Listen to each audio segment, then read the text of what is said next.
तो हम आप लोगों को पिछले क्लास में सविनय अवज्ञा आंदोलन के कारण और उसके हुए परिणामों के बारे में हम बता चुके हैं। ठीक है, तो चलिए आइए कुछ महत्वपूर्ण और ऐसे आंदोलन थे जिनमें गांधी जी की भी महत्वपूर्ण भूमिका रही और लोगों की भी महत्वपूर्ण भूमिका रही और राष्ट्रवाद को किस तरह से बढ़ावा मिला उस आंदोलन से हम लोग समझेंगे। चलिए अब समझा जाए। यहाँ पर हमारा है चंपारण आंदोलन। ठीक है, चंपारण आंदोलन बाबू ये बिहार में हुआ था। पहली बार गांधी जी ने भारत में अपना ये जो है अहिंसक आंदोलन को पूरा किया था। तो गांधी जी का पहला जो आंदोलन अगर पूछेगा तो यही चंपारण आंदोलन ही है। इससे पहले गांधी जी एक और आंदोलन किए थे। कहां पर? तो दक्षिण अफ्रीका में किए थे।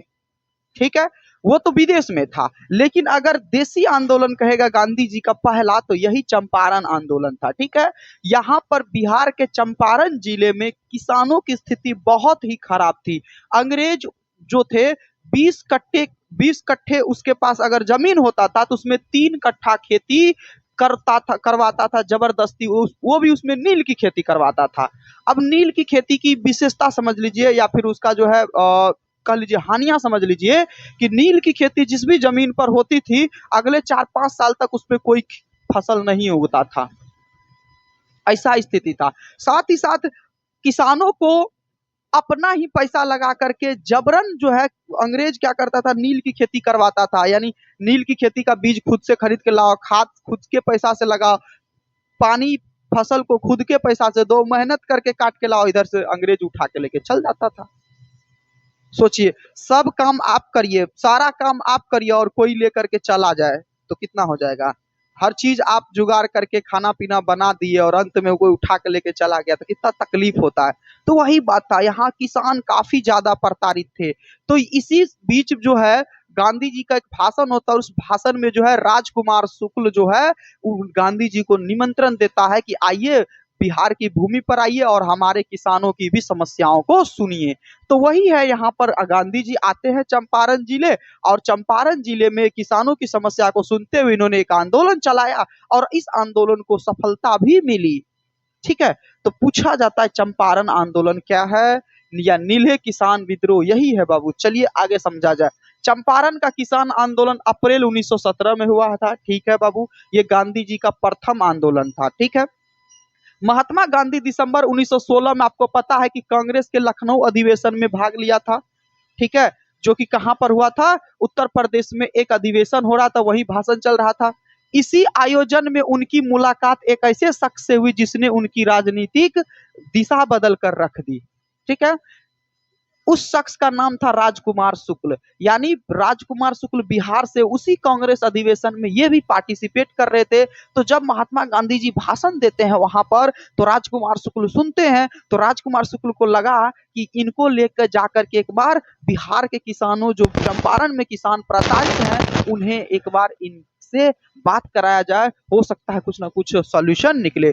इस सीधे साधे लेकिन जिद्दी शख्स ने उन्हें अपने इलाके के किसानों की पीड़ा और अंग्रेजों द्वारा उनके शोषण की दास्तान बताई और उसने इसे दूर करने का आग्रह किया। यानी राजकुमार शुक्ल ने गांधी जी को खत लिखा और उन्होंने बताया कि किस तरह से अंग्रेज अपना दमनकारी नीति से और किसानों का शोषण कर रही है, किस तरह से कटिया व्यवस्था वहां पर लागू किया हुआ है। तो गांधी जी इसको जाना, तो गांधी जी आते हैं बिहार। यहाँ पर उस समय अंग्रेजों ने व्यवस्था कर रखी थी कि हर बीघे में, हर बीघा यानी 1 बीघा में 3 कट्ठे जमीन पर क्या करना होगा? नील की खेती करनी होगी। ठीक है, बात समझ में आ रहा है? पूरे देश में बंगाल के अलावा यहीं पर नील की खेती होती थी। इसके किसानों को इस बेवजह की मेहनत के बदले कुछ भी नहीं मिलता था। यानी अंग्रेज जो थे हर 1 बीघा पर, यानी आपको बताती है 1 बीघा में 20 कट्ठा होता है, ये भी जान लीजिए। तो 20 कट्ठा में 3 कट्ठा पर नील की खेती करनी होती थी और इसके बदले उसे कुछ भी नहीं मिलता था। जबरदस्ती करवाया जाता था खेती और कहीं नहीं खेती होता था। बंगाल में यहीं पर नील की खेती है, बिहार में ही नील की खेती होती थी। तो ऐसा व्यवस्था था। तो नील की खेती क्या होता था समझ में आ गया बाबू? नील क्या होता जी? शर्ट में रंग आते जो हैं, हाँ ठीक है, बात समझ में आ रहा है? बेवजह मेहनत के बदले इसे उसको कुछ भी नहीं मिलता था। तो इस तरह से किसान प्रताड़ित थे। चलिए आगे समझा जाए। बिना कांग्रेस का प्रत्यक्ष साथ लिए हुए यह लड़ाई अहिंसक तरीके से लड़ी गई और इसकी वहां के अखबारों में भी भरपूर चर्चा हुई, जिससे आंदोलन को जनता का भी क्या मिला, खूब साथ मिला। महात्मा जी गए और वहां पर अहिंसक तरीके से क्या हुए, आंदोलन किए और जो है इसमें सफलता भी मिली। ठीक है, इसका परिणाम यह हुआ कि अंग्रेजी सरकार को झुकना पड़ा। यानी ये जो आंदोलन हुआ, हड़ताल हुआ, इसका रिजल्ट क्या आया कि जो अंग्रेज थे, अंग्रेजी सरकार थे, उसे क्या हुआ, गरीबों के सामने, किसानों के सामने झुकना पड़ा और किसानों की बात माननी पड़ी। और बैठक होता है और तीन कठिया व्यवस्था को समाप्त भी किया जाता है। अगर गांधी जी नहीं आते, उस समय आंदोलन नहीं होता, तो क्या स्थिति रहता किसानों सबका। बात समझ में आ रहा है। इस तरह यहाँ पिछले 135 सालों से चली आ रही नील की खेती धीरे धीरे बंद हो गई। सोचिए 135 साल से खेती कर रहा था वो लोग, कभी कोई आवाज नहीं उठाया। अरे 10-20 साल से चल रहा था एक अलग बात है, 135 साल से आ रहा था। अब जाकर के किसानों को क्या मिली, आजादी मिली, और तब जाके धीरे धीरे बंद हो गई। साथ ही नीले किसानों का शोषण भी हमेशा के लिए क्या हो गया, खत्म हो गया एक आंदोलन से। ठीक है, यही उन्होंने यह भी तय किया कि वे आगे से केवल एक कपड़े पर ही गुजर बसर करेंगे। गांधी जी यहीं पर तय किया था कि अब जो है सिर्फ केवल और केवल वो धोती पर ही पूरे जिंदगी गुजर बसर करेंगे। और उन्होंने सूट बूट त्याग दिया और एक धोती लपेट लिया। इसलिए आप लोग जो गांधी जी को देखते होंगे तो देखिए एक धोती में देखते होंगे, है ना, वो एक ही धोती पूरा लपेटे हुए रहते थे। ठीक है, चलिए इसी आंदोलन के बाद उन्हें महात्मा की भी उपाधि से विभूषित किया गया। यानी महात्मा की उपाधि इसी आंदोलन के बाद उसे मिली। ठीक है, यहाँ तक क्लियर है। देश को राजेंद्र प्रसाद, आचार्य कृपलानी, मजरूल हक, ब्रज किशोर प्रसाद जैसी महान विभूतियां भी इसी आंदोलन से मिली। जब यह आंदोलन हुआ, गांधी जी को सफलता मिली, तो कई और भी जो है इस आंदोलन में शामिल हुए। जैसे कई कई बड़े जो है लोग शामिल हुए, जैसे राजेंद्र प्रसाद, आचार्य कृपलानी, मजरूल हक, है ना, ब्रज किशोर प्रसाद जैसे महान विभूतियां जो है यहाँ पर गांधी जी से उनको मुलाकात हुई और फिर धीरे धीरे धीरे आंदोलन क्या हो गया और तीव्र हो गया। तो अगर आपको चंपारण किसान आंदोलन के बारे में पूछेगा तो बता दीजिएगा, या नीले किसान के बारे में पूछेगा तो भी बता दीजिएगा, या तीन कठिया व्यवस्था के बारे में पूछेगा तो भी वही से क्वेश्चन आएगा। तो यहाँ से आपका क्वेश्चन आएगा ही आएगा। गांधी जी का पहला आंदोलन कौन था भाई, तो यही ही था। कब हुआ था, 1917 में हुआ था। ठीक है, यहाँ तक क्लियर है। आगे समझा जाए चीजों को। ठीक है, अब चलिए समझते हैं खेरा आंदोलन। कौन सा आंदोलन, खेरा आंदोलन। ये भी बाबू जो है गुजरात के खेरा जिले में गांधी जी लगान माफी के लिए, किसान का ही एक, ये भी एक आंदोलन था, माफी के लिए किसानों की मांग का समर्थन किया। अब गुजरात में भी एक खेरा नामक जगह, ये भी पूछ देता है खेरा आंदोलन क्या है, इसलिए हम इस टॉपिक को ऐड कर दिए हैं, ज्यादा इसमें कुछ विशेष नहीं है। तो गुजरात में खेरा नामक जगह है, वहां पर भी किसानों को ज्यादा से ज्यादा टैक्स देना पड़ता था, वो जो है ना। और इसका अवगत गांधी जी को जब हुआ तो गांधी जी वहां भी गए और जो है किसानों की मांग के समर्थन में उन्होंने एक आंदोलन किया। क्योंकि सन 1917 में अधिक बारिश के कारण खरीफ की फसल को अत्यधिक क्षति पहुंची थी। लगान कानून के अंतर्गत ऐसी स्थिति में लगान माफी का कोई प्रावधान नहीं था। हुआ यूं था, आंदोलन होने का कारण ये था कि एक तो लगान ज्यादा था लेकिन फिर भी लोग आवाज नहीं उठा रहे थे। लेकिन हुआ क्या कि जब बारिश हुई, यहाँ पर क्या कहता है कि अत्यधिक बारिश, यानी जो है एक सीजन में क्या हुआ कि ज्यादा बारिश हो गया, और ज्यादा बारिश होने के कारण फसल क्या हुआ, सारा का सारा फसल बर्बाद हो गया। अब फसल बर्बाद हो गया तो किसान फसल को ही ना बेच करके टैक्स देता था।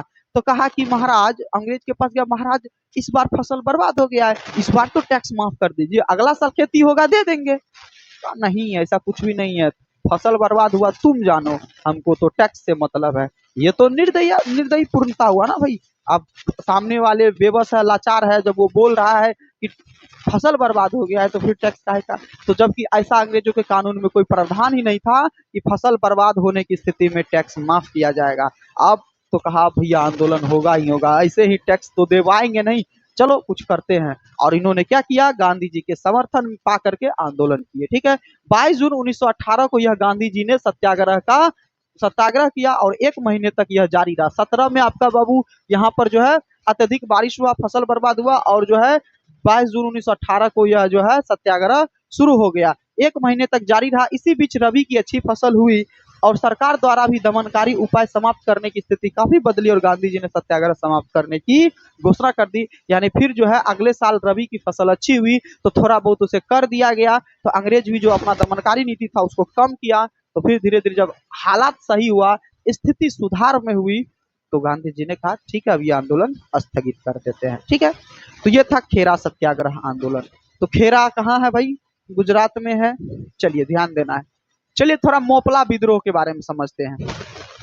मोपला विद्रोह कहाँ हुआ था? तो केरल में हुआ था, याद रखिएगा। जगह का नाम भी पूछा जाता है, मोपला विद्रोह। तो मोपला विद्रोह जो है यह केरल राज्य के मालाबार तट पर किसानों के एक बड़ा विद्रोह हुआ था, जिसे मोपला विद्रोह कहा जाता है। मोपला विद्रोह कौन है? ये भी किसान का ही एक विद्रोह है जो केरल के तट पर हुआ था। ठीक है, चलिए। मोपला स्थानीय पट्टेदार और खेतीहार मजदूर थे। मोपला कौन था? पट्टेदार मजदूर। पट्टेदार यानी जो भूमि को पट्टे पर लेकर के खेती करता था। जैसे जमींदार के पास ज्यादा भूमि होता है ना, तो उससे कुछ भूमि को लेकर के वो खेती करता है, जिसके बदले से कुछ कुछ जमींदार को पैसा देता है, जैसे अभी लीज वगैरह सब होता है ना, उसी तरह से। ठीक है, पट्टेदार या खेतीहर मजदूर थे जो इस्लाम धर्म के अनुयायी थे। अब ये किस धर्म के अनुयायी थे? इस्लाम धर्म के अनुयायी थे। कौन? मोपला लोग। जबकि स्थानीय नंबूदरी एवं नायर भूस्वामी उच्च जाति के हिंदू थे। लेकिन जो स्थानीय भूस्वामी थे, जो जमींदार थे, वो क्या थे?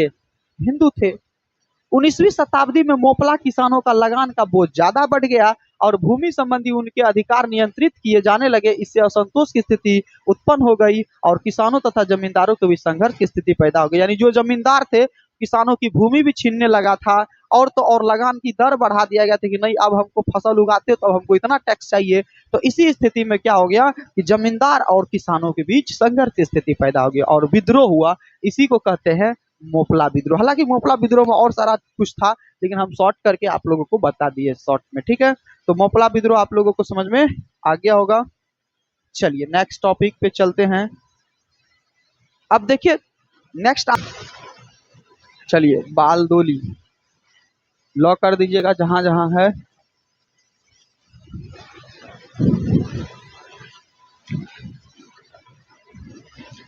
चलिए बालदोली आंदोलन को समझते हैं। अब देखिए बालदोली एक जगह का नाम है बाबू, जो कि गुजरात में सूरत जिला के एक बालदोली जगह है, वहां पर यहीं पर हुआ था। कब हुआ था? 1928 में हुआ था। यह आंदोलन कर वृद्धि के खिलाफ किसानों में असंतोष की भावना से हुई। ये भी आंदोलन किसान ही आंदोलन था, जिसमें टैक्स को ज्यादा बढ़ा दिया गया था अंग्रेजों के द्वारा।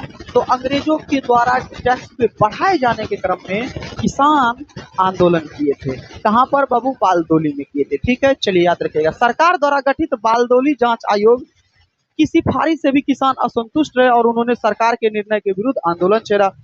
यानी जो अंग्रेज थे उन्होंने क्या किया? एक बालदोली जांच आयोग कमेटी का गठन किया, लेकिन ये कमेटी भी सही तरीका से काम नहीं करी। ये कमेटी भी ठीक ठाक से जांच नहीं की कि किसानों का क्या स्थिति है, नहीं है। तो किसान इससे भी असंतुष्ट थे और नाराज थे, इसलिए उन्होंने क्या किया? सत्याग्रह किया। इसमें वल्लभ भाई पटेल की भूमिका निर्णायक है। यानी जो बालदोली आंदोलन में सबसे ज्यादा महत्वपूर्ण भूमिका किसने निभाए? तो सरदार वल्लभ भाई पटेल को तो आप जान देंगे। इसी अवसर पर उसे हुए सरदार भी कहलाए। तो ये जो सरदार की उपाधि मिली थी, ये किसे? वल्लभ भाई पटेल। देखिए ये पहले वल्लभ भाई पटेल नाम था, लेकिन जब ये आंदोलन हुआ किसे? उसी समय यहाँ के लोगों ने, स्थानीय लोगों ने सरदार कहते पुकारना शुरू किया। देखिए सरदार अभी भी देखोगे कि कोई कोई जनजाति में देखोगे कि जो मुख्य आदमी होता है, जो नेता होता है, उसको सरदार बोला जाता है। ठीक है, तो अब यहाँ से उसको क्या मिल गया? सरदार की उपाधि मिल गया। तो इसके आगे अब सरदार लगने लगा, सरदार वल्लभ भाई पटेल। ठीक है, चलिए आगे समझा जाए। उन्होंने किसानों की समस्याओं को लेकर बुद्धिजीवियों को भी जागृत किया। यानी सरदार वल्लभ भाई पटेल किसानों की समस्या को लेकर के जितने भी पढ़े लिखे लोग थे, ठीक है, उनको भी क्या किया? जागृत किया और महिलाओं को भी इसमें भागीदारी का अवसर प्रदान करने को दिया। ठीक है, किसानों के समर्थन में मुंबई में रेलवे हड़ताल हुई। अब यहाँ पर जो है मुंबई में भी इन्हीं के समर्थन में रेलवे हड़ताल हुई और एम मुंशी, देखिए कौन है? के एम मुंशी तथा लालजी नारंगी ने आंदोलन के समर्थन में बम्बई विधान परिषद की सदस्यता से भी त्याग दिया। यानी ये जो आंदोलन हुआ, तो जो नेता थे यहाँ पर देखिए कौन? तो के एम मुंशी तथा लालजी नारंगी ने जो है बम्बई विधानसभा में वो क्या थे, सदस्य थे। उन्होंने कहा तुम्हारे अंग्रेज में जो सदस्य था, ये सदस्यता त्याग करते हैं, तुम हमारे भारतीयों को सता रहे हो और हम मंत्री बैठे, हम उसके उसके जो है हित में भी कोई कार्य नहीं कर पा रहे, इसलिए उन्होंने मंत्री पद से भी त्याग दे दिया और जो है फिर जो है वो भी आंदोलन में आ गए। ठीक है, तो ये था बाबू आपका बारदोली आंदोलन, समझ में आ गया। चलिए, इस तरह से सरकार को लगान की दर में कमी करनी पड़ी और यह आंदोलन सफल रूप से क्या हुआ, प्रभावित हुआ। तो कोई दिक्कत, तो बारदोली आंदोलन भी हम लोग समझ गए। चलिए, कौन कौन से चीजों को जाने, चंपारण आंदोलन, इसके बाद आपका कौन सा आंदोलन, खेरा आंदोलन, इसके बाद आपका बारदोली आंदोलन। 3 आंदोलन को अच्छे से हम लोग समझ चुके हैं। चलिए, अब थोड़ा समझ लेते हैं मुस्लिम लीग के बारे में। मुस्लिम लीग क्या है, फिर इसके बाद अब देखिए ये कुछ पार्टियां हैं बाबू। पार्टियां में जैसे आपका पूछेगा कांग्रेस पार्टी, तो देखो बाबू कांग्रेस की स्थापना कब हुई थी, आपको पता है कब हुई थी, 1885 ईस्वी में हुई थी। ठीक है, कांग्रेस पार्टी के भी बारे में पूछ देता है। तो चलिए, अब कुछ पार्टियां के बारे में जाननी है, फिर इसके बाद आपका चैप्टर क्या हो जाएगा, समाप्त हो जाएगा।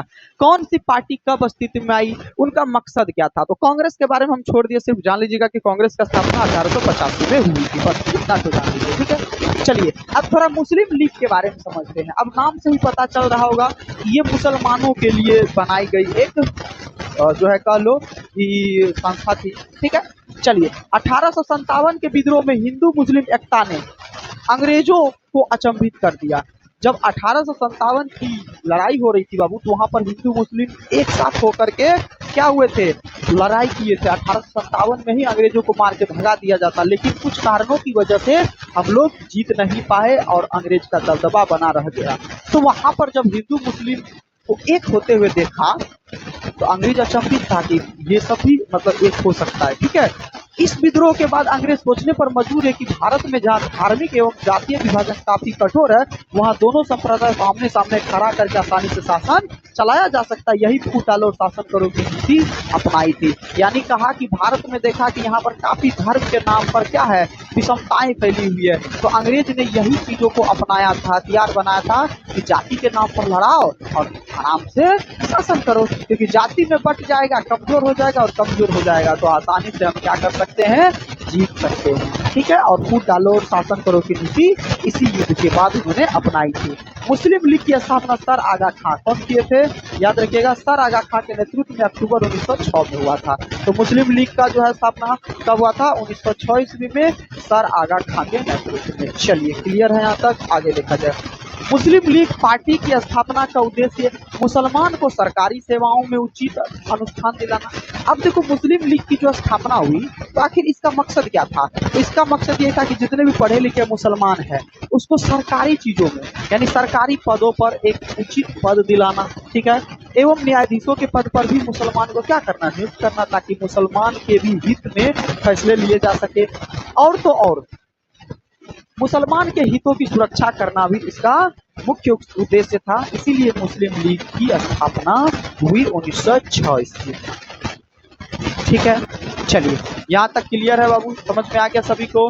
मुस्लिम लीग की स्थापना सर आगा खां के नेतृत्व में हुई, 1906 ईस्वी में हुई थी। इसके क्या मकसद थे, तो मुस्लिम जितने भी थे जो पढ़े लिखे मुस्लिम थे उसको जो है सरकारी अनुष्ठानों यानी सरकारी पदों पर जो है उचित न्याय दिलाना, सरकारी पदों पर भेजना, साथ ही साथ जो है मुसलमानों की हितों की सुरक्षा करना इत्यादि शामिल थे।